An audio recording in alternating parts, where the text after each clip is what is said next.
മിക്ക ബ്രാൻഡുകളും ചെയ്യുന്ന സെയിം പ്രശ്നം എന്താണെന്ന് വെച്ച് കഴിഞ്ഞാൽ അവരെ കുറിച്ചിട്ട് തന്നെയാണ് ഇങ്ങനെ പറഞ്ഞുകൊണ്ടിരിക്കുന്നത്.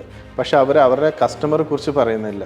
ഡൊണാൾഡ് മില്ലർ നമുക്ക് പഠിപ്പിക്കുന്ന ഒരു കാര്യമുണ്ട്. അതായത് ബിൽഡിംഗ് എ സ്റ്റോറി ബ്രാൻഡ് എന്ന് പറയുന്ന ഒരു ബുക്കിൽ നിങ്ങളുടെ കസ്റ്റമറാണ് നിങ്ങൾ ഹീറോ ആക്കേണ്ടത്, നിങ്ങളുടെ ബ്രാൻഡ് അല്ല ചെയ്യേണ്ടത്. നിങ്ങളുടെ ബ്രാൻഡ് എന്ന് പറഞ്ഞു കഴിഞ്ഞാൽ ഒരു ട്രസ്റ്റഡ് ഗൈഡായിട്ട് മാറണം. അവർക്ക് കറക്റ്റ് ഒരു ക്ലിയർ പ്ലാന് കൊടുക്കണം, എങ്ങനെയാണ് അവരുടെ പ്രശ്നങ്ങൾക്കുള്ളൊരു സൊല്യൂഷൻ കൊണ്ടുവരിക എന്നുള്ളത്.